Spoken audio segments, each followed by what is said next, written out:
Alors, capsule 20, on arrive au dernier verset du chapitre 1 de l'Épître aux Éphésiens, le verset 23, qui vient rajouter ce qui avait été dit au verset 22, que Christ est le chef suprême de l'Église. Et ici, au verset 23, il est dit de l'Église, qui est son corps, la plénitude de celui qui remplit tout en tous.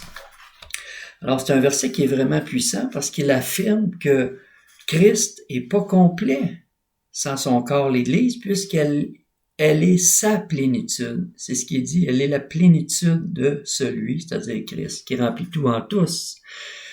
Alors, ça confirme encore ce que je disais dans la capsule précédente, que Christ a besoin de son corps, l'Église, autant que n'importe quelle tête a besoin de son corps.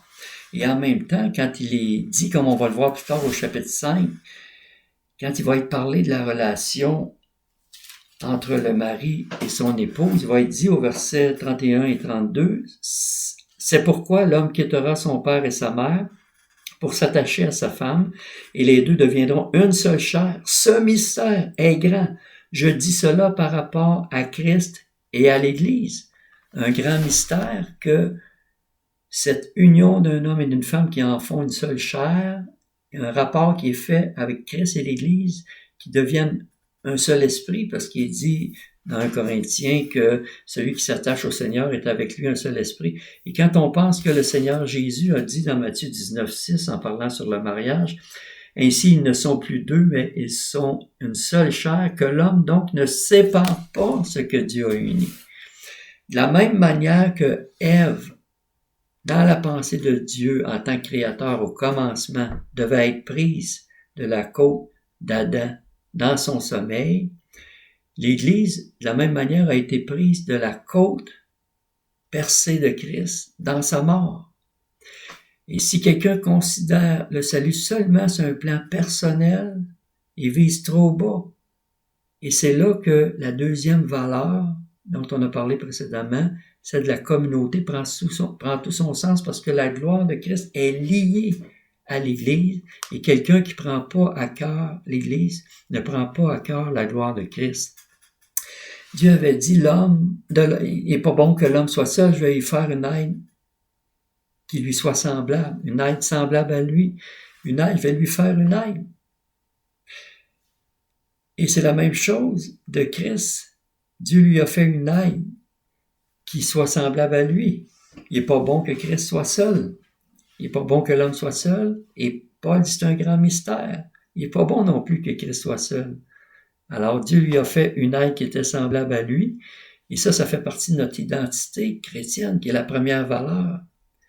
Parce qu'on est un avec Christ et on est l'Église, unis à Christ. Ça fait partie de notre identité, l'Église. C'est pas juste individuel, notre identité, c'est communautaire, qui est la deuxième valeur, la valeur de la communauté.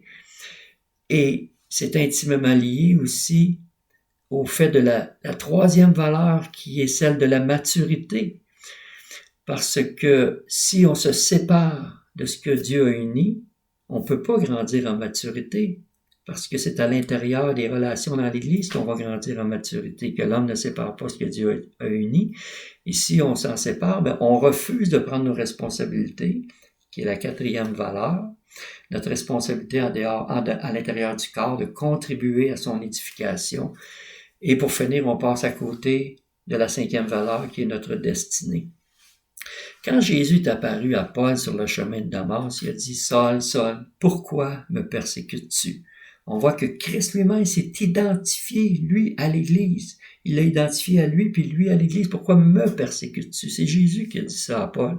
Parce qu'on ne peut pas séparer Christ de l'Église. Comme je disais, on ne peut pas séparer le croyant de Christ pour avoir encore un croyant. On ne peut pas séparer l'Église de Christ puis avoir encore Christ dans ce sens-là, parce que l'Église est identifiée à Christ. C'est Christ lui-même qui dit « Pourquoi me persécutes-tu » Et comme je donnais l'illustration qu'on ne peut pas séparer deux molécules d'hydrogène d'une molécule d'oxygène pour avoir encore de l'eau, on ne peut pas les séparer pour avoir encore de l'eau. Il faut qu'ils soient ensemble. On ne peut pas séparer l'Église de Christ et avoir encore Christ.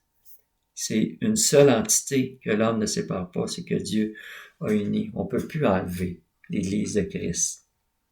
Elle est sa plénitude.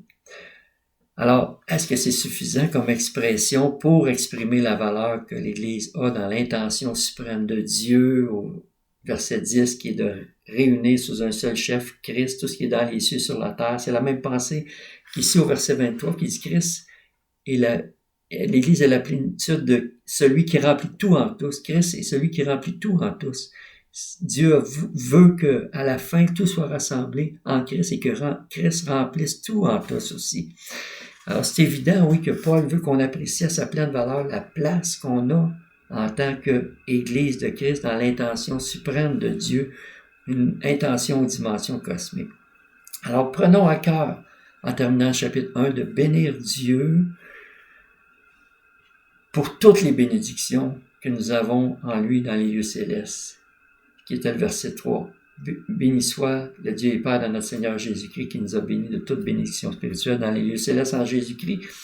Tout ce qui a été fait pour notre bénéfice et pour la gloire de Dieu. Versets 6, 12, 14 disait qu'on est là pour célébrer la gloire de Dieu, en sorte que notre bonheur en tant qu'être humain, dans la vie présente puis dans la vie éternelle, est lié à la gloire de Dieu, ça marche main dans la main.